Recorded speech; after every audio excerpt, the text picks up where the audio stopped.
તો મિત્રો આજે આપણે વાત કરીશું 12 કલાકનું ટાઈમ ટેબલ કેવી રીતે બનાવવું જોઈએ, 12 કલાક કેવી રીતે વાંચવું જોઈએ એના વિશે વાત કરીશું. આખો દરરોજ શું વાંચવું જોઈએ અને કેવી રીતના આપણે 12 કલાક દરરોજ આપી શકીએ છીએ. તો એનું આખું ટાઈમ ટેબલ આપણે બનાવીએ છીએ. હું આ રીતે ફોલો કરું છું, તમે આ રીતે ફોલો કરી શકો છો.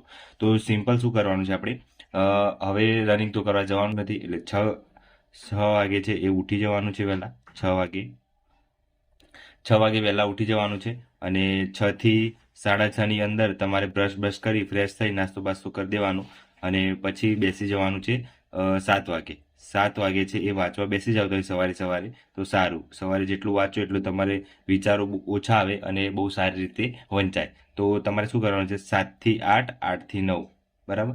7 થી 9 વાંચવાનું છે, 7 થી 9 વાંચવાનું, બરાબર. 7 થી 8, 9 એટલે કેટલા થયા? 2 કલાક. આ થયા 2 કલાક. ગણતું રહેવાનું સાઈડમાં. આ રીતના 2 કલાક કરવાનું. પછી 9 થી 10માં તમારે શું કરવાનું છે, ફ્રેશ થઈને નાહી બઈ અને જે તમારું કંઈ બી કામ હોય એ પૂરું કરી દેવાનું છે 9 થી 10માં. 9 થી 10માં પૂરું થઈ જાય 1 કલાકમાં. પછી શું કરવાનું છે, પછી 10 વાગે બેસવાનું. 10 વાગે 10 થી 1 આખું વાંચવાનું, બરાબર. 10 થી 1 વાંચવાનું, પરફેક્ટ વાંચવાનું, કંઈ બી હોય. 10, 11, 12, 1 એ કેટલા થયા? 3 કલાક થયા, બરાબર. 3 કલાક એ થયા. 3 કલાક એ થયા વાંચવા માટે. તો 10 થી 1 વાંચવાનું છે, બરાબર. પછી શું કરવાનું છે, 1 થી 2 જમવાનું ટાઈમ આપણું થઈ જાય. 1 થી 2 તમારે જે ટાઈમ હોય, અમુકને 12 થી 1ની વચ્ચે હોય, અમુકને 1 થી 2ની વચ્ચે, અમુકને 2 થી 3ની વચ્ચે હોય. તે જે તમારી રીતે અનુકૂળ આવે એ રીતના સેટ કરી શકો છો. 1 થી 2 જમી લેવાનું છે, જમવાનું, બરાબર. પછી શું કરવાનું છે, થોડો રેસ્ટ લેવાનો છે 1 કલાક જેવું, એટલે 2 થી 3 રેસ્ટ લેવાનું. પછી 3 વાગે પાછું બેસી જવાનું. 3 થી 7 વાંચવાનું, બરાબર. 3 થી 7 વાંચશો તમે તો 3 થી 7માં શું કરવાનું છે, 9 વાંચવાનું, એટલે 3, 4, 5, 6, 7, 4 કલાક એ થયા. 4 કલાક, બરાબર. પછી શું કરવાનું છે, 7 થી 8 આપણે શું કરવાનું છે, 7 થી 8 જમવાનું. 7 થી 8 જમવાનું, બરાબર. અને એ જમી લીધા પછી આપણે શાંતિથી પછી બેસવાનું છે 9 વાગે. 9 થી 12 આટલું વાંચશો તો ઇનફ છે. 9 થી 12, 9, 10, 11, 12 એટલે આ થયા 3 કલાક, બરાબર. આ 3 કલાક થઈ ગયા આપણે. તો આટલે વાંચવાનું છે, વાંચો 9 થી 12માં. તો આમાં શું કરવાનું છે, કેટલા થયા ટોટલ? 4 ને 3, 7, 8, 9, 10, 11, 12, 12 કલાક પરફેક્ટ થઈ ગયા. જોયા? આ 12 કલાક તમે આવી રીતે ફોલો કરી શકો છો ટાઈમ ટેબલ. તો 6 વાગે વહેલા ઉઠી જવાનું છે. 6:30 બ્રશ કરી નાસ્તો થોડો જે કરો છો એ કરી અને 7 વાગે બેસી જાઓ. 7 થી 9 2 કલાક એ વાંચવાનું. પછી 9 થી 10 નાવા બાવાનું રાખવાનું અને પછી 10 થી 1 3 કલાક એ વાંચવાનું. પછી 1 થી 2 જમવાનું, થોડું રેસ્ટ લેવાનું. 2, 3 આરામ કરો તો આરામ. પછી 3 થી 7 પાછું વાંચો તો 4 કલાક એ વંચાઈ જાય. અને 7 થી 8 જમવાનું હોય તો પાછા 8 થી 9 તમે તમારો મોબાઈલ કોઈ બી યુઝ કરવો હોય તો કરી શકો છો. પછી 9 થી 12 3 કલાક એ વાંચો એટલે આ થઈ જાય આપણું 12 કલાકનું ટાઈમ ટેબલ. તો હવે આપણે આ ડેલીનું ડેલી શું વાંચવું જોઈએ? તો મારા ખ્યાલથી જુઓ, બને ત્યાં સુધી સવારે તમારું માઇન્ડ ફ્રેશ હોય. અમુકને સવારે ગમતું હોય વાંચવાનું, તો સવારે શું કરવાનું છે, ગણિત લઈ લેવાનું. ગણિત, બરાબર. ગણિતને છે એ તમે 2 કલાક આપી દો એટલે વાંધો આવે નહીં. 2 કલાક ગણિતને આપવાના. પછી શું કરવાનું છે, ગણિતની સાથે સાથે તમારે પ્રેક્ટિસ પણ કરી દેવાની અને નવું ચેપ્ટર કરવાનું તો નવું ચેપ્ટર, રિવિઝન કરવાનું તો રિવિઝન કરી દેવાનું. પછી શું કરવાનું છે, બપોરે આપણો સમય રહે, બપોરે નહીં પણ આ આપણે કયો ટાઈમ રાખ્યો હતો, જો 7 થી 9 રાખ્યો હતો. પછી આપણે રાખ્યો હતો 10 થી 1, એટલે 10 થી 1 એટલે બપોરનો ટાઈમ છે. 10 થી 1 શું વાંચવું જોઈએ, તો 10 થી 1 આપણે એક સબ્જેક્ટ પાર્ટ એમાંથી લેવાનું, બરાબર. એક પાર્ટ એમાંથી લેવાનું, તો એક પાર્ટ બીમાંથી લેવાનું અને એક આપણું નબળું સબ્જેક્ટ લેવાનું, બરાબર. આ 3 સબ્જેક્ટ લેવાના આપણે. તો 10 થી 1માં આપણે શું વાંચીશું, પાર્ટ બીમાંથી બંધારણ વાંચીશું, બરાબર. અને એ બંધારણ છે 3 કલાક એ વાંચીશું, બરાબર. આ 2 કલાક થયું, આ 3 કલાક થયું. 3 કલાક 10 થી 1માં બંધારણ વાંચીશું. પછી 1 થી 2 તો આપણો બ્રેક છે. પછી 3 થી 7નો વારો આવશે, બરાબર. તો 3 થી 7માં આપણે શું કરીશું, 4 કલાક છે તો આપણો જે નબળા સબ્જેક્ટ છે એ લઈશું, જેમ કે ઇતિહાસ, ભૂગોળ, વારસો. આ 3 છે, બરાબર. ઇતિહાસ, ભૂગોળ, વારસો એ 4 કલાકનું છે. તો આ 4 કલાક આપણે ઇતિહાસ ભૂગોળ વારસો ડિવાઈડ કરી લઈશું, બરાબર, એક એક ચેપ્ટર આમાં લઈ લઈશું. બધામાં આપણે દોઢ કલાક લઈ લઈશું તો વાંધો આવશે નહીં. 1 કલાક ઇતિહાસને આપીશું, 1 કલાક આને આપીશું, 1 કલાક આને આપીશું. એ રીતે આપણે આપણી રીતે સેટ કરી દેવાનું. પછી એ સબ્જેક્ટ પૂરા થઈ જાય પછી શું કરવાનું છે આપણે 9 થી 12 છે એ શું કરવાનું છે આપણે રિવિઝન કરવાનું છે. શું કરવાનું? રિવિઝન. 9 થી 12 રિવિઝન કરવાનું છે.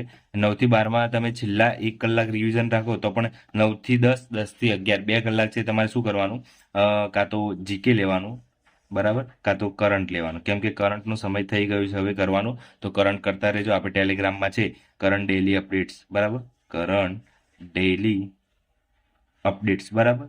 આમાં મેં મૂકી દીધું છે, એકવાર જોઈ લેજો તમે કરંટ અફેર આઈસી રાજકોટનું, તો એ કરી લેજો પછી વાંધો આવશે નહીં. તો આ રીતના આપણે ડિવાઈડ કરી દેવાના. બધા સબ્જેક્ટ થઈ જાય, ગણિત થઈ જાય, પછી ઇતિહાસ ભૂગોળ વારસો પણ થઈ જાય, બંધારણ પણ થઈ જાય અને જીકે કરંટ અફેર થઈ જાય. વધ્યા કયા? વિજ્ઞાન રે, બરાબર. વિજ્ઞાન તો આપણે કરી દઈશું, વાંધો આવશે નહીં. અને બીજું કોઈ સબ્જેક્ટ રહ્યો તો આપણે ગુજરાતી રહ્યો અને રિઝનિંગ રહ્યું, બરાબર. રિઝનિંગ તો ફટાફટ થઈ જાય. જ્યારે ગણિત પૂરું થઈ જાય એક વસ્તુ યાદ રાખવાનું, ગણિત લો છો તો સાથે સાથે રિઝનિંગ પણ કરતું રહેવાનું. એટલે આ 2 સબ્જેક્ટ છે એ આપણા આરામથી થઈ જાય. કેટલા 30 માર્ક્સના ગુજરાતી છે, ગણિત છે, અને 30 માર્ક્સનું રિઝનિંગ છે. એટલે આ 60 માર્ક્સનું એ થઈ જાય. અને ગુજરાતી તો એક જ દિવસમાં પૂરું થઈ જાય એવું છે. ખાલી ફકરા ઉપરથી જવાબ આપવાના છે એટલા માટે એક દિવસમાં પૂરું થાય. એટલે 80 માર્ક્સનું ઓલમોસ્ટ આપણે કવર થાય. ચાહે વધ્યા 120 માર્ક્સનું, તો 120 માર્ક્સનું આપણે જોવાનું કે આપણે 120 માર્ક્સ છે એ કેવી રીતના તૈયારી કરવી જોઈએ. જેમાં ઇતિહાસ ભૂગોળ અને વારસો છે એ બહુ ઓછું હાલવાનું, બંધારણને વધારે ધ્યાન આપવાનું અને વિજ્ઞાનને વધારે ધ્યાન આપવાનું. આ 2 સબ્જેક્ટના વધારે ધ્યાન આપવાનું, કેમ કે આના 30 માર્ક્સ છે અને વિજ્ઞાનના ઓલમોસ્ટ 15 જેવા માર્ક્સ છે. એટલે આ થયા 45 માર્ક્સ, બરાબર. 45 માર્ક્સના 2 સબ્જેક્ટ છે તો એ કરવાના, ના કે 50 માર્ક્સના ઇતિહાસ ભૂગોળ વારસો, બરાબર. તો વધારે ધ્યાન પાર્ટ બીમાં બંધારણ, વિજ્ઞાન, પછી કરંટ આપવાનું, બરાબર, અને જીકે, પછી ઇતિહાસ ભૂગોળ વારસો કરી દેજો એટલે વાંધો આવશે નહીં. એ રીતના 120 માર્ક્સનું છે એ પ્લાનિંગ સાથે કરજો. એટલે શરૂઆતના જેટલા પણ દિવસો છે એમાં તમારે સવારે શું કરવાનું છે, સવારે ગણિત લઈ લેજો, પછી સાથે સાથે રિઝનિંગ પણ કરી દેવાનું. ગુજરાતી તો પૂરું થઈ જાય એવું છે એટલે ગણતા નથી. પછી બપોરે છે એ તમારે ઇતિહાસ ભૂગોળ વારસો કરવાનો, અને સાંજે છે એ સાંજે તમારે શું કરવાનું, ના, બપોરે એટલે કે આપણે 10 થી 1 પહેલા બંધારણ કરવાનું, અને પછી બપોરે છે એ ઇતિહાસ ભૂગોળ વારસો કરવાનો, અને સાંજે છે એ જીકે અને કરંટ કરવાનું. આટલું ધ્યાન રાખવાનું તો તમારું છે રોજનું રોજ પૂરું થઈ જશે અને કોઈ સબ્જેક્ટ બાકી રહેશે નહીં. એટલે અત્યારે એમ ના સમજવાનું કે હું એક વીક છે એ ઇતિહાસ લઈ, પછી બીજા વીક છે એ ભૂગોળ લઈશ, ત્રીજા વીક છે એ બંધારણ લઈશ. એવું કરવા જશો તમે તો તમારા જે સબ્જેક્ટ છે એ રહી જશે અને આ એક વીકમાં પૂરું નહીં થાય. એક મહિનો નીકળી જશે ખબર નહીં. અને એક્ઝામ છે હવે 2 મહિના રહ્યા છે, 2 મહિનાનો સમય છે. એટલે ફટાફટ આપણે પૂરા કરવા હોય તો આ રીતના તમે દરરોજ સબ્જેક્ટ લેશો તો જ પૂરું થશે, બાકી તો પૂરું થશે નહીં. એટલે દરરોજના તમે આ ટોટલ આપણે કેટલા સબ્જેક્ટ છે જોઈએ તો ગણિત, રિઝનિંગ, ગુજરાતી, બંધારણ, વિજ્ઞાન, જીકે, કરંટ, ઇતિહાસ, ભૂગોળ અને વારસો કેટલા થયા? 1 2 3 4 5 6 7 8 9 10, ટોટલ 10 સબ્જેક્ટ છે, બરાબર. 10 સબ્જેક્ટ છે અને આપણે 12 કલાકનું ટાઈમ ટેબલ બનાવ્યું છે. તો બધાને એક કલાક આપો તો પણ 2 કલાક આપણે રિવિઝનના કાઢી દેવાના, બરાબર.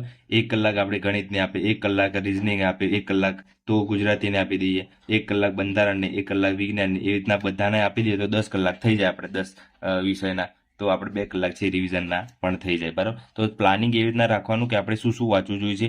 1 કલાકમાં આપણે એક સબ્જેક્ટમાં એક ટોપિક પૂરું કરી દેવાનું. જેમ કે આપણે કદાચ ઇતિહાસ લઈએ છીએ, ઇતિહાસમાં સિંધુ ખીણની સભ્યતા છે એ પૂરું કરી દેવાનું. પછી ભૂગોળ લઈએ છીએ તો ભૂગોળમાં જમીનનો જે પોર્શન છે એ 1 કલાકમાં પૂરું કરી દઈશું. પછી ગણિત લઈએ તો ગણિતમાં નફોખોટ છે એ આપણે 1 કલાકમાં જેટલા સોલ્વ થાય એટલા ક્વેશ્ચનો સોલ્વ કરી દઈશું. એ રીતના આપણે 1 કલાકનું ટાર્ગેટ રાખીએ તો પણ થઈ જાય. બાકી આ રીતના ફોલો કરશો તો પણ ફોલો થઈ જશે, વાંધો આવશે નહીં. બાકી જે વધશે એ સબ્જેક્ટ આપણે પછી કવર કરી લઈશું. એટલે 2 મહિનામાં પાછળ જે રહેતા હોય એ સબ્જેક્ટ કવર કરી લેવાના. તો આ રીતના તમે દરરોજનું ટાઈમ ટેબલ બનાવી શકો છો 12 કલાકનું.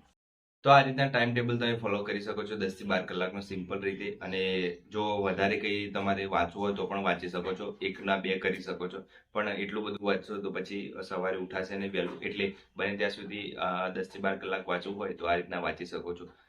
મેં ટાઈમ ટેબલ હું આ રીતે ફોલો કરું છું, તમે પણ ફોલો કરી શકો છો. ને કંઈ બી ડાઉટ હોય તો તમે મને મેસેજ કરી શકો છો, કોમેન્ટ કરી શકો છો, બરાબર. અને જે મેં આઈએમપી ટોપિક મૂક્યા હતા એની ટેલિગ્રામમાં હવે હું મૂકી દઈશ, એકવાર જોઈ લેજો, તમને યુઝફુલ થશે એ ટોપિકો, બરાબર. એટલે એટલા ટોપિક કરશો તો પણ તમારે 60-70% કવર થઈ જશે અને માર્ક્સ સારા આવશે. એટલા ટોપિક આઈએમપી છે. એટલે મેથ્સના ચેપ્ટર મૂકી દીધા છે કેટલા કરવા જોઈએ આઈએમપી છેલ્લે રિવિઝન માટે, તો એ પણ જોઈ લેજો એટલે તમને વાંધો આવશે નહીં. અને વિડીયો ગમે તો લાઈક અને સબસ્ક્રાઇબ કરી દેજો. અને આ રીતના ટાઈમ ટેબલ તમે ફોલો કરજો જરૂરથી. તમારા ડેલી રૂટિનમાં ક્યારેક ના ક્યારેક યુઝફુલ આવશે. કોઈ બી એક્ઝામની તમે તૈયારી કરતા હોય, તલાટીની, જુનિયર ક્લાર્કની, સીસીની, ડીવાસ, એસટીઆઈ, જીપીએસસી, કોઈ બીની, તો તમારે આરામથી આ રીતના બધા સબ્જેક્ટ છે કવર થઈ જશે. તો ટાઈમ ટેબલ આ રીતે ફોલો કરતા રહેજો. અને તમારે કદાચ કંઈ ઇમ્પ્રૂવ આવે છે સ્ટડીમાં તો તમે મને કોમેન્ટ કરજો, તો મને થોડું આસ થાય કે હા બરાબર છે, યુઝફુલ થાય છે બધાને એમ. બરાબર. તો આજ માટે આટલું રાખીએ અને ચલો નવા સબસ્ક્રાઈબ કરી દેજો. જય હિન્દ, જય ભારત.